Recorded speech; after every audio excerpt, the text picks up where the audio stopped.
The stars looked different this far from Earth. Maya Brooks stood at the observation window of the Mercury's Hope, watching the endless black space stretch before her. She had dreamed of this moment since childhood, but now that humanity had finally achieved faster-than-light travel, the universe felt much larger and much more dangerous than she had imagined. All crew to stations, Captain Henry Cole's voice echoed through the ship's communication system. We're approaching the signal source. Maya hurried to her station in the engineering bay. Her hands moved quickly across the control panels, checking the ship's systems one last time. Everything needed to be perfect. This was humanity's first contact with an alien civilization, and they couldn't afford mistakes. 3 days ago, Mercury's Hope had picked up a structured signal while exploring the outer reaches of known space. The pattern was clearly artificial, clearly intelligent. Captain Cole had made the decision to investigate, hoping to establish peaceful contact with whoever sent it. "They're here," Lieutenant Kyle Chen announced from the pilot's seat. His voice carried a mix of excitement and fear. Maya looked at the main display screen. Her breath caught in her throat. The alien ship was massive, easily 10 times the size of Mercury's Hope. Its hull was dark purple, almost black, with strange geometric patterns that seemed to shift and move across its surface. Smaller ships surrounded it like guards protecting their queen. "Open a channel," Captain Cole ordered. He stood tall on the bridge, his uniform crisp and perfect. "This is Captain Henry Cole of the human vessel Mercury's Hope. We come in peace, seeking to establish friendly relations with your people." The response came quickly, but it wasn't what anyone expected. The alien voice that filled the bridge was cold and harsh, speaking through their translation system with barely concealed contempt. "Humans, your kind is unknown to us. You will surrender your vessel immediately for inspection. Resistance will be met with destruction." Maya felt her stomach drop. This wasn't how first contact was supposed to go. "I'm afraid we can't do that," Captain Cole replied calmly. "We're willing to share information about our people and our intentions, but we cannot surrender our ship. Perhaps we can arrange a diplomatic meeting instead." "You misunderstand your position, human," the alien voice responded. "You are in Calthine collective space.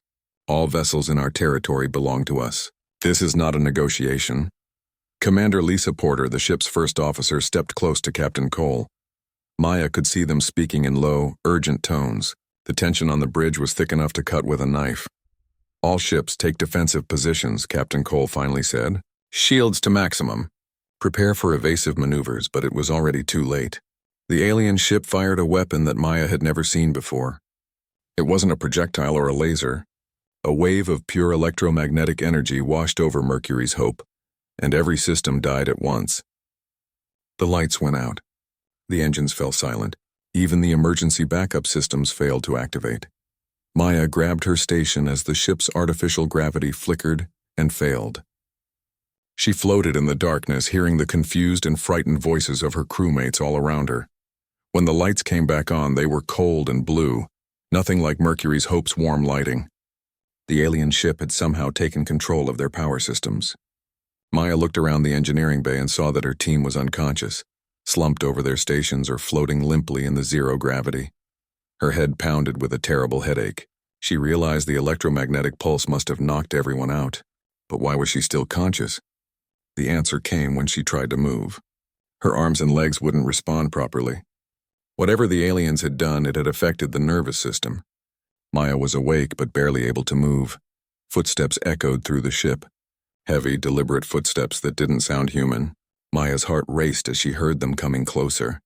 She struggled to move, to hide, to do anything, but her body wouldn't cooperate. The door to the engineering bay opened. The creatures that entered were tall, at least 7 feet, with 4 arms and skin that looked like dark stone. Their eyes glowed with a faint purple light. They wore armor that seemed to be part technology and part living tissue, pulsing with the same purple glow as their eyes, and of them looked directly at Maya. It made a clicking sound that the translation system in the room, somehow, understood. "This one is still conscious. Interesting. Mark it for enhanced processing." Maya wanted to fight, to scream, to do anything, but the most she could manage was to watch helplessly as the aliens moved through the engineering bay, examining everything with what looked like scanning devices built into their armor. They touched control panels and machinery with casual familiarity, as if understanding human technology was trivial to them. More aliens arrived and began pulling the unconscious crew members out of the room. Maya felt strong hands grab her arms, lifting her as if she weighed nothing.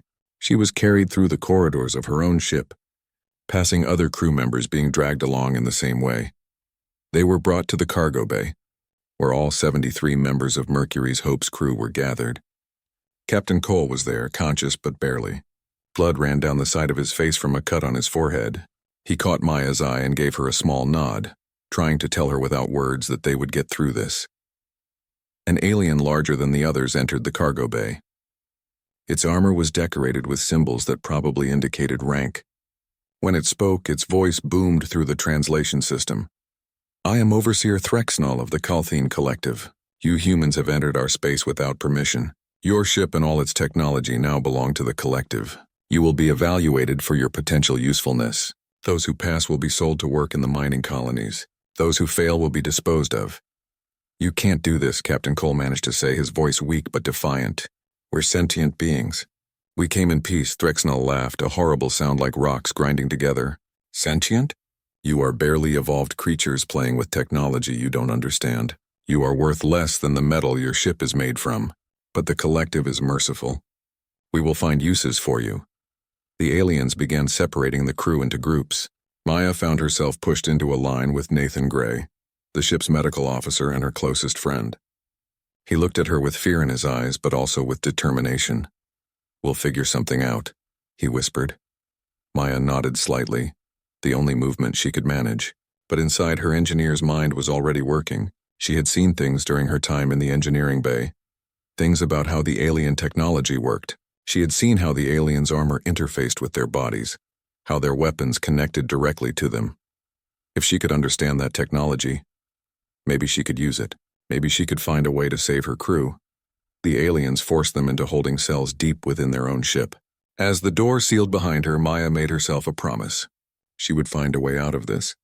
No matter what it took, humanity's first contact with alien life had become a nightmare. But Maya Brooks was about to show the Calthine Collective that humans were far more dangerous than they realized. The holding cell was cold and dark. Maya sat against the metal wall, feeling the chill seep through her uniform. Around her, 12 other crew members from Mercury's Hope huddled together, trying to keep warm and keep their spirits up. Most of them were engineers and technicians, people who had worked alongside Maya for the past 2 years. 3 days had passed since their capture. The Calthine had transported them to their massive flagship, a vessel called the Dominance Eternal. The name alone told Maya everything she needed to know about how these aliens saw themselves. "They're coming again," Corporal Amy White said from her position near the door. She was security personnel, trained to notice things others might miss. "Same pattern as yesterday." "They'll take 6 of us for testing." Maya's mind had been racing since their capture. Every time the Calthine came to take prisoners for testing, she paid attention to every detail. The way their armor worked, the sounds their equipment made, the way they interfaced with their technology using ports built directly into their arms. The door opened with a hiss. 2 Calthine guards entered, their forearms making them look like nightmarish machines. One of them pointed at Maya. "You, come." Maya stood slowly, meeting the alien's glowing purple eyes without flinching. She had learned that showing fear only seemed to amuse them. The guard grabbed her arm with surprising gentleness and led her out into the corridor. 5 others were selected as well, including Lieutenant Kyle Chen and Ensign Danny Price. They were taken to a large room filled with strange equipment. Maya recognized some of it as testing devices, machines designed to measure strength, endurance, and mental capacity.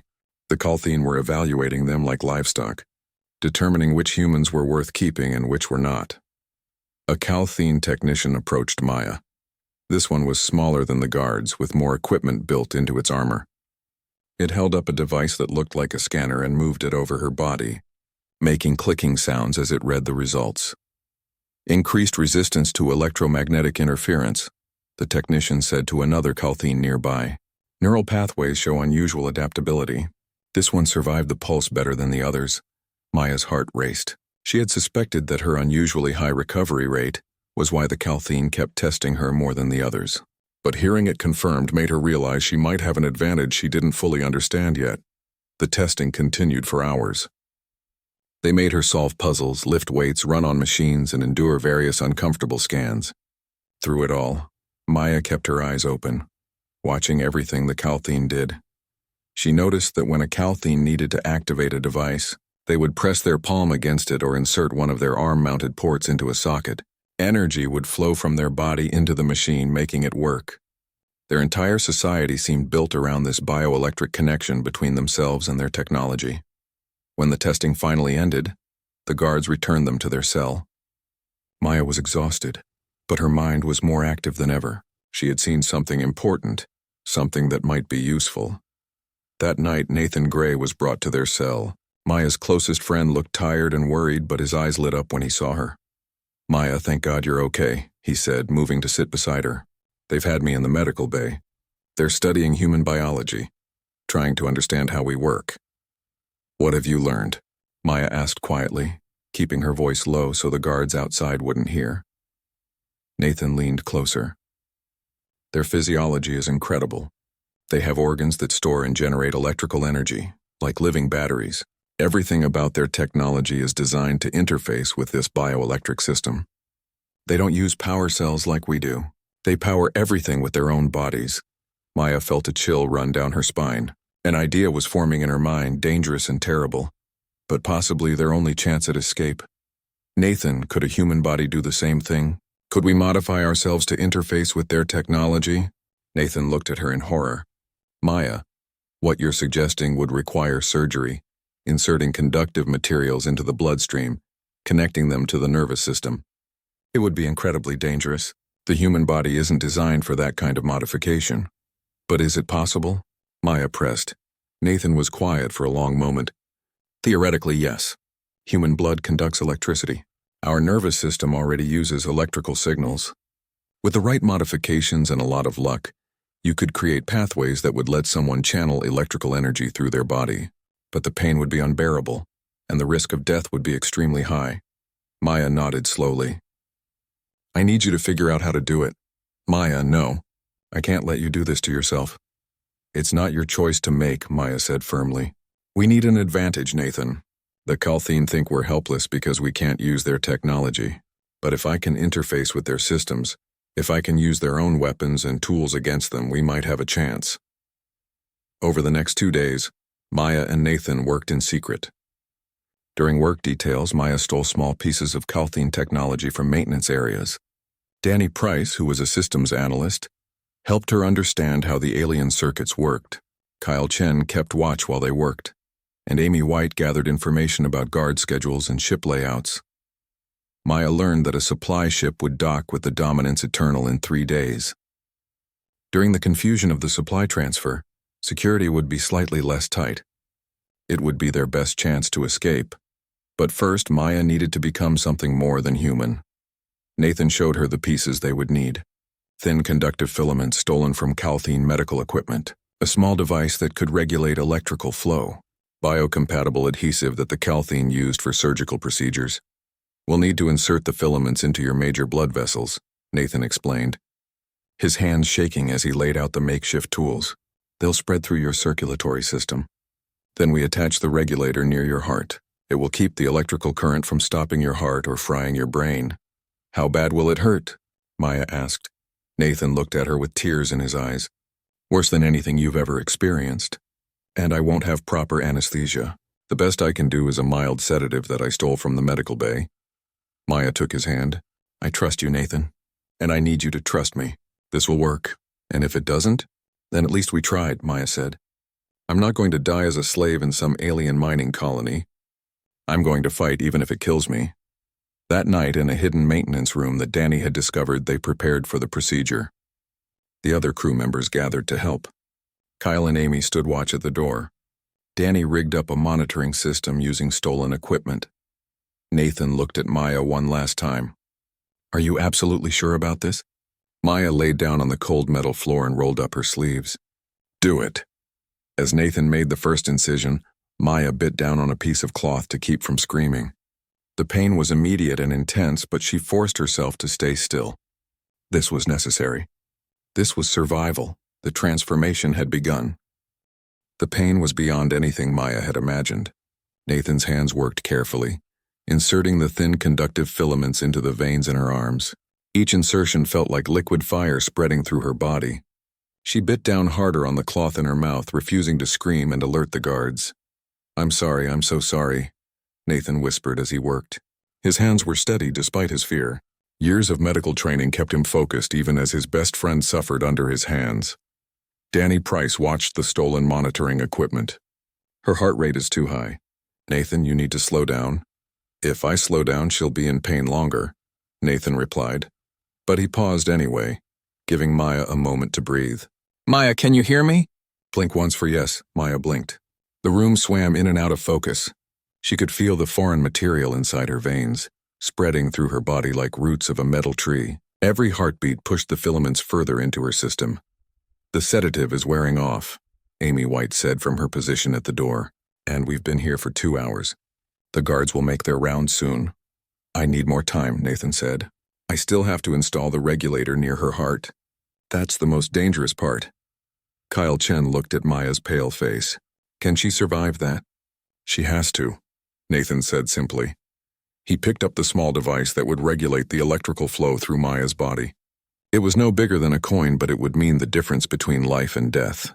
Without it, the electrical current from Calthine technology would stop her heart instantly. "Maya, this is going to hurt more than everything else combined," Nathan warned. "I have to make an incision near your sternum and attach this directly to your pericardium. Do you understand?" Maya blinked once. Her eyes were filled with tears, but also with determination. She had come too far to stop now. Nathan made the cut. Maya's body arched in pain, but Kyle and Amy held her down gently but firmly. Danny turned away, unable to watch. The sound of Maya's muffled screams was horrible, but Nathan forced himself to continue. He had to get this right. One mistake and she would die. His fingers worked with precision, attaching the regulator exactly where it needed to be. The device activated automatically, sensing Maya's bioelectric field. For a moment, nothing happened. Then Maya's entire body convulsed. "She's flatlining," Danny shouted, watching the monitors. Nathan had prepared for this. He grabbed a Calthine medical device they had stolen, one that delivered controlled electrical shocks. He placed it against Maya's chest and activated it. Maya's body jerked. Once, twice, 3 times. On the 4th shock, her heart started beating again. But it wasn't beating normally. The rhythm was different, stronger, as if her heart was already adapting to the foreign technology inside her. "Is she going to make it?" Amy asked. Nathan checked her vital signs. "I don't know. Her body is either going to accept the modifications or reject them. All we can do is wait." They waited in tense silence. Minutes felt like hours. Maya's breathing was shallow but steady. Her skin had taken on a strange quality, as if there was a faint glow beneath the surface. Then her eyes opened. They were different. The brown of her irises now had flecks of silver in them, like tiny stars. When she spoke, her voice was hoarse but clear. "Did it work?" Nathan helped her sit up slowly. "We won't know until you try to use it. But Maya, you're alive. That's more than I hoped for." Maya looked down at her arms. She could see faint lines under her skin where the filaments ran through her veins. They looked like silver threads woven into her flesh. She tried to move her fingers and felt a strange tingling sensation, as if electricity was dancing just beneath her skin. "There's a power junction 10 feet from here," Danny said, pointing to the wall. "Calthine technology. If you can interface with it, we'll know the procedure worked." Maya stood on shaky legs. Kyle moved to support her, but she waved him off. She needed to do this herself. Step by step, she walked to the wall where the power junction was located. It was a standard Calthine access port, the kind she had seen the aliens use hundreds of times. She placed her palm against it, just like she had seen the Calthine do. For a moment, nothing happened. Then she felt it. Energy flowing from the port into her hand, up her arm, spreading through her body like warm water. The sensation was strange but not unpleasant. She could feel the power moving through the filaments in her veins, controlled by the regulator near her heart. The lights in the maintenance room flickered. Maya gasped and pulled her hand away. The energy dissipated immediately, leaving her feeling both exhausted and exhilarated. "It works," she breathed. "It actually works." Nathan was scanning her with another stolen device. "Your body is accepting the modifications.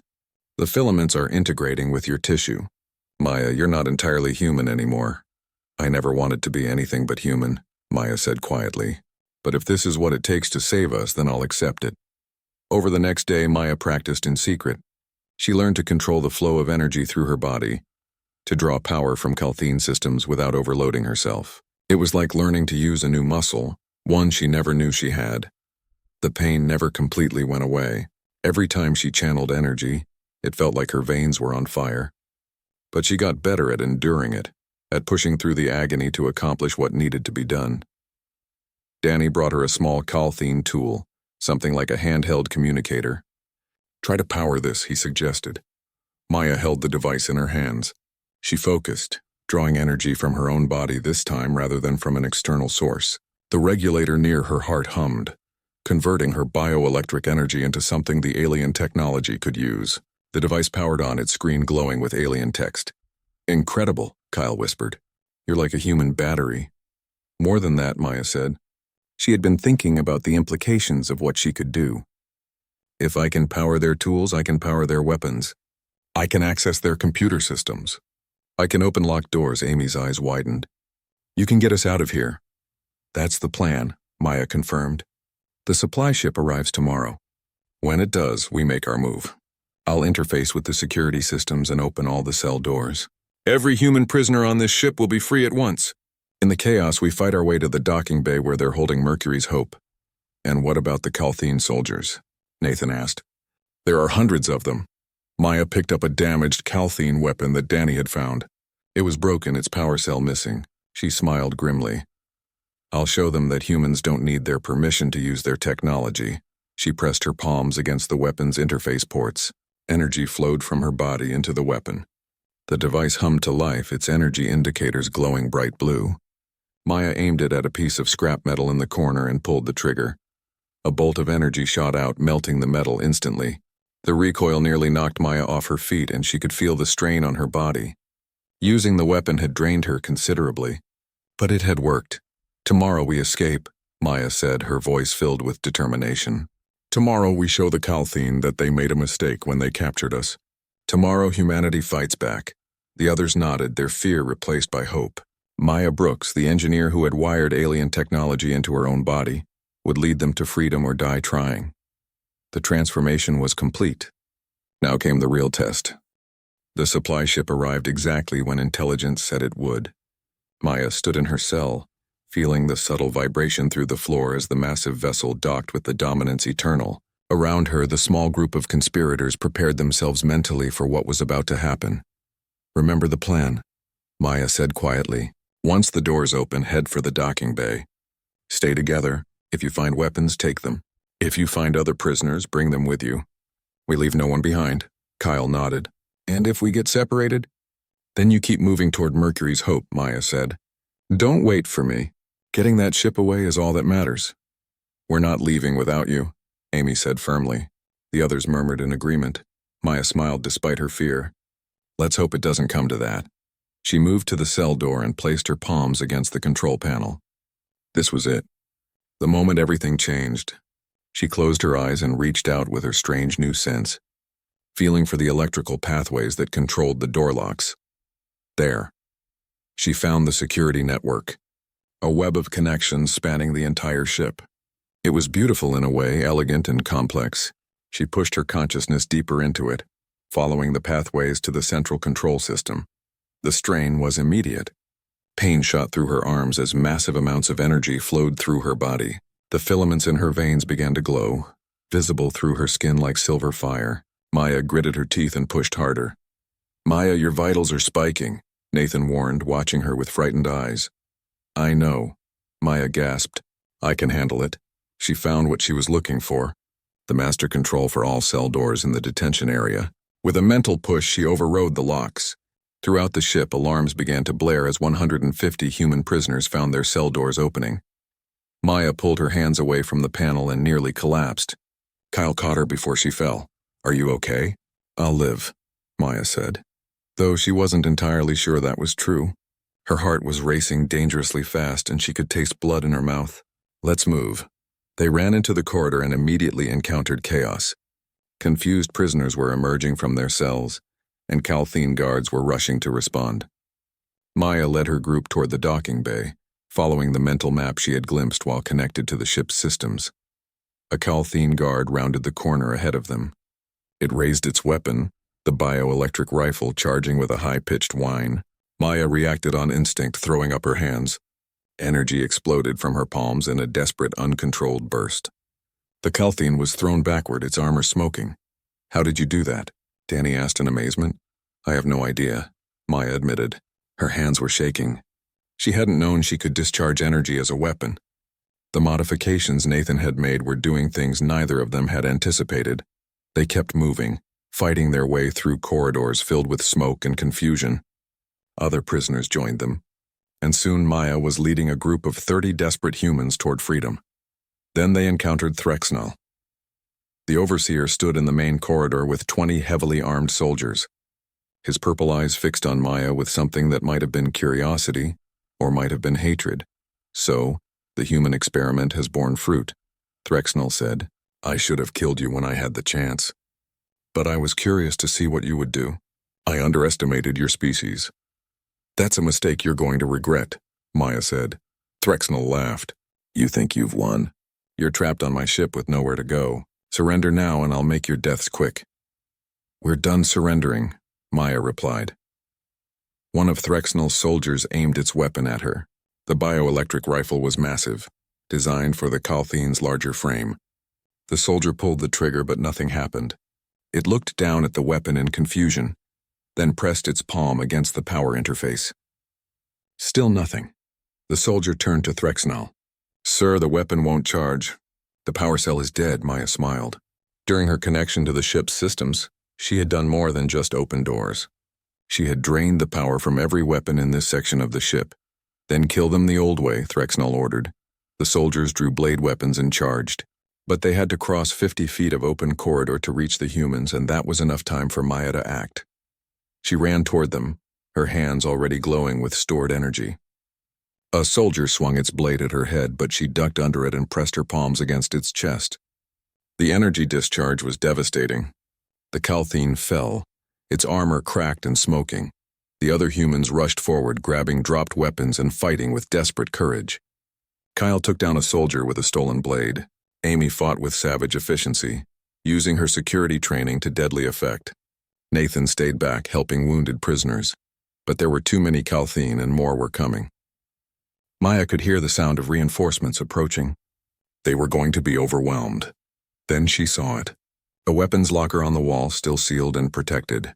Inside would be fully charged Calthene weapons, enough to arm everyone. But the locker required a massive amount of power to open, more than any individual Calthene could provide. Maya ran to the locker and grabbed the manual override handles. She pulled with all her strength, but the locks were electromagnetic, impossible to open by force alone. She needed power. A lot of it. "Maya, what are you doing?" Nathan shouted. She didn't answer. Instead, she placed her palms against the locker's power interface and opened herself completely to the energy flow. Every filament in her body activated at once. Power surged through her like a tidal wave, more energy than she had ever channeled before. Her veins lit up like lightning, visible through her skin. Her eyes glowed silver white. The pain was indescribable, as if every cell in her body was burning. But she held on, forcing the massive surge of electricity through the interface. The locker's locks exploded open. Weapons spilled onto the floor. Calthene soldiers reached for them, but the human prisoners were faster. Suddenly, the humans were armed with charged weapons and the tide of battle shifted. Threxnell roared in rage and charged at Maya personally. But she was ready. She pulled a Calthene rifle from the pile of weapons and aimed it at him. The rifle had no power cell, the energy core completely empty. Threxnell laughed. "You need power cells to operate that, human." Maya smiled, and it was not a kind smile. She ejected the empty power cell and let it clatter to the floor. Then she grabbed the weapon's bare interface ports, the connection points that would normally attach to a power cell. She wired them directly into her arms, pressing the metal contacts against the glowing filaments beneath her skin. "Who says I need a power cell?" she said. Energy flowed from her body into the weapon. The rifle came alive in her hands, its power indicators glowing brighter than they ever had before. She was channeling her own life force into it. using herself as the power source. She pulled the trigger. The blast hit Threxnel square in the chest, throwing him backward with enough force to crack the wall behind him. He slumped to the ground. Unconscious or dead, Maya didn't care which. The remaining Calthene soldiers stared at her in shock and fear. A human, using their technology without permission, without proper biology, powering weapons with her own body. It was impossible, and yet it was happening right before their eyes. "Run," Maya said softly, "or stay and die. Your choice." They ran. Maya collapsed the moment the Calthene soldiers fled. Nathan caught her before she hit the ground, his medical training automatically checking her pulse. It was erratic, racing one moment and slowing dangerously the next. "She's burning out," Nathan said urgently. "She's pushed her body too far. We need to get her to Mercury's Hope now." Kyle and Amy helped carry Maya through the corridors. Behind them, freed human prisoners followed, armed now with Calthene weapons. The path to the docking bay was littered with fallen guards who had underestimated human desperation. Captain Cole met them at the entrance to the docking bay. He was bruised and bleeding but alive. When he saw Maya's condition, his face went pale. "What happened to her?" "She saved us all," Nathan said simply. "But the cost was high." The docking bay was a war zone. Mercury's Hope sat in the center, surrounded by damaged Calthene fighters. Human prisoners had already begun boarding, but Calthene reinforcements were arriving fast. "We need to hold them off while everyone gets aboard," Captain Cole said. "Brooks, can you walk?" Maya opened her eyes. The silver flecks had spread, making her eyes look almost alien. "I can do better than walk," she said, her voice weak but determined. She pushed herself away from Nathan and walked to the docking bay controls. A massive blast door separated them from the Dominance Eternal's fighter bay, where dozens of Calthene ships were preparing to launch. If those fighters got airborne, Mercury's Hope wouldn't make it 10 feet before being destroyed. "Maya, no," Nathan pleaded. "You'll kill yourself." "Then I'll die buying our people time to escape," Maya said. She placed her hands on the control panel and reached out with her power one last time. The strain was immediate and terrible. Her body was already at its limit, and now she was demanding even more. Blood ran from her nose and ears as she pushed deeper into the ship's systems, searching for the fighter bay controls. She found them. With the last of her strength, she overrode the safety systems and sealed the fighter bay's blast doors. Then, because she could, she vented the atmosphere from that entire section of the ship. Dozens of Calthene fighters were thrown into space, their pilots desperately trying to regain control. Maya pulled her hands away and fell. This time, she didn't have the strength to stand back up. Nathan rushed to her side, pulling out every medical tool he had. "Stay with me, Maya," he begged. "Just stay alive a little longer." "Get everyone on the ship," Maya whispered. "Go home. Not without you," Nathan said firmly. Kyle appeared beside them. "All prisoners are aboard. Captain Cole says we launch in 60 seconds. They carried Maya into Mercury's Hope. The familiar corridors of the human ship felt like coming home after a nightmare. Nathan rushed her to the medical bay while the rest of the crew took their positions. Captain Cole sat in the command chair, his hands gripping the armrests. "Kyle, get us out of here. Maximum speed." "The Calthene are blocking our path," Kyle reported. 4 ships moving to intercept. "Then we go through them," Captain Cole said. But Mercury's Hope was a science vessel, not a warship. Its weapons had been damaged during their initial capture and weren't fully repaired. They fired at the Calthene blockade, but the shots were weak, barely scratching the enemy armor. "We're not going to make it," Kyle said, fear creeping into his voice. In the medical bay, Maya heard the sound of weapons fire and felt the ship shudder under enemy attack. She tried to sit up, but her body wouldn't respond. Nathan pushed her back down gently. "You've done enough, Maya. Rest." "We're dying," Maya said. "I can hear it. The weapons aren't strong enough." "There's nothing more you can do," Nathan said, though tears were streaming down his face. "You've already given everything." Maya looked at her arms. The silver filaments glowed faintly under her skin, pulsing with her weakening heartbeat. She had become something strange, something not quite human anymore. But maybe that was okay. Maybe that was exactly what humanity needed to survive in a universe that saw them as weak. "Help me up," she said. "Maya, you can't." "Help me up, Nathan," she said more firmly. "One last time." "I promise." With Nathan supporting her, Maya walked to the medical bay door and into the corridor. Every step was agony, but she forced herself forward. She reached the weapons control station and collapsed into the chair. Danny was there, desperately trying to get more power to the weapons. When he saw Maya, he understood immediately. "You're going to interface directly with the weapons array, aren't you?" "It's the only way," Maya said. She pulled open a panel and found the main power conduit for Mercury's Hope's weapon systems. The connector was designed for standard power cells, but Maya knew it would work for what she needed. She grabbed the bare wires, not caring about the danger. "Maya, this will kill you," Danny said. "Maybe," Maya agreed. "Or maybe I'm stronger than anyone thought. Either way, our people survive." She pressed the wires against the filaments in her arms. The connection was immediate and overwhelming. She wasn't just channeling power through herself anymore. She was becoming part of the ship, her consciousness spreading through Mercury's Hope's entire weapons network. She could feel everything, every targeting computer, every energy capacitor, every weapon system. And she could feel her own body failing, her heart struggling to keep beating under the impossible strain. But she also felt something else. Strength. Not physical strength, but something deeper.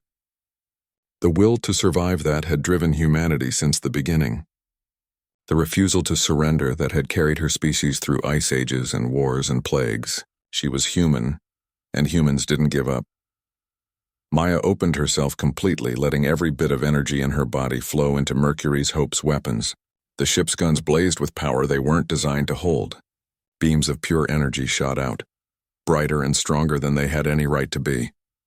The Calthene ships blocking their path exploded. One after another, they fell before the unexpected assault. Kyle guided Mercury's Hope through the gap, pushing the engines to their maximum. "We're clear," Kyle shouted. "Preparing for FTL jump." "Get us home," Captain Cole ordered. Maya felt the ship's FTL drive activate, felt the strange warping of space as Mercury's Hope left the Dominance Eternal behind. Only then did she let go of the connection. She fell from the chair, her body finally giving up. Nathan was there instantly, checking her vital signs. They were weak, far too weak, but she was alive. Against all odds, she was still alive. "You did it," Nathan said, sobbing openly now. "Maya, you saved us all." Maya smiled weakly. Her vision was fading, darkness creeping in at the edges, but she could still hear the crew celebrating around her, could feel the ship carrying them home to Earth. She had done it. She had saved her people, and now she could rest. 3 months later, Maya stood on the bridge of a new ship, one built specifically for her and others like her. The Defiant was humanity's answer to the Calthene threat, a warship designed for the enhanced soldiers who could power weapons with their own bodies. Maya's recovery had been long and painful. The modifications Nathan had made were permanent, and she would never be fully human again. But she was alive and she was ready to fight. Around her stood others who had volunteered for the same procedure, refined and safer now thanks to Nathan's research. They called themselves the Vanguard, humanity's first line of defense against an alien empire that had treated them as slaves. Calthene ships detected on long-range sensors, Danny reported from his station. "They've found Earth." Maya looked out at the stars. Her eyes still glowed with silver light, and the filaments under her skin pulsed with ready energy. She placed her hands on the weapon's control interface, feeling the familiar flow of power. "Then let's show them what humans can really do," she said. "Let's show them they made a mistake when they captured us. Let's show them that humanity fights back." The Defiant's weapons powered up, drawing energy from Maya and her fellow Vanguard members. They were ready. They were strong. They were the future of humanity, and they would never surrender.